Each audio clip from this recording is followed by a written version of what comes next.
teman-teman, selamat pagi. Selalu semangat pagi. Perkenalkan kami dari kelompok 3 yang terdiri dari 4 anggota, yaitu saya Juzaini sebagai MC-nya, Saya Wilson sebagai materinya. Saya Olivia sebagai eksperimen. Saya Aldi sebagai pengikut. Nah, pada video kali ini kami akan membuat satu proyek tentang sistem reproduksi manusia. Pasti teman-teman penasaran ya? Lihat video ini sampai akhir ya. Dah. Teman-teman, selamat pagi. Selalu semangat pagi. Hari ini saya akan membuat eksperimen tentang sistem reproduksi manusia, yaitu pembiakan wanita. Yuk ikuti saya.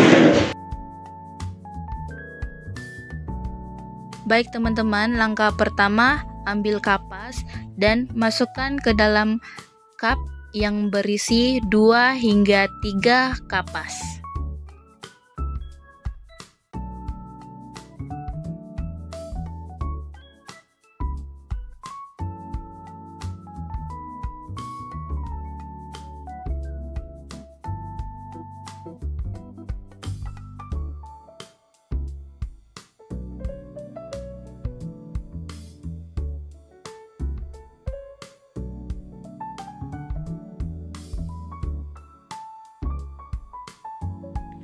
Langkah kedua, ambil selang yang telah dibagi 2 dan lemkan dengan lem bakar di bagian cup dan botol yang berbentuk U. Nah, baik teman-teman, ini adalah disebut ovarium.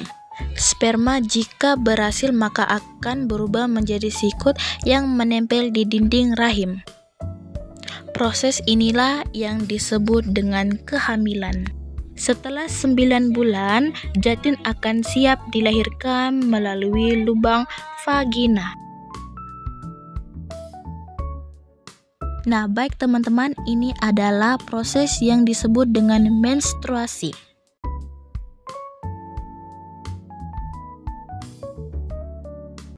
Sistem reproduksi manusia adalah sistem organ yang berfungsi untuk menghasilkan keturunan.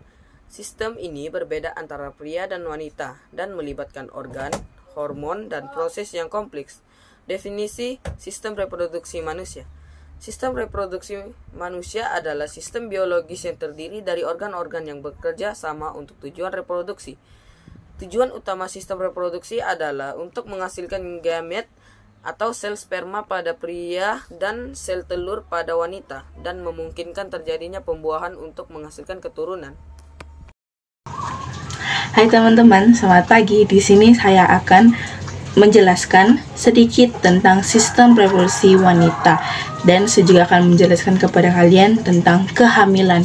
Nah, sistem reproduksi wanita ini memiliki 2 fungsi umum. Yang pertama, menghasilkan sel telur, dan yang kedua, melindungi serta memelihara janin hingga lahir. Baik teman-teman, selanjutnya saya akan menjelaskan tentang kehamilan.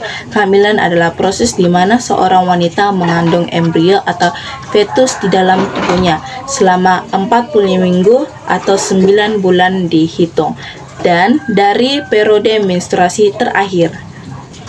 Dan kehamilan dibagi menjadi 3 trimester, masing-masing dengan perkembangan janin yang berbeda.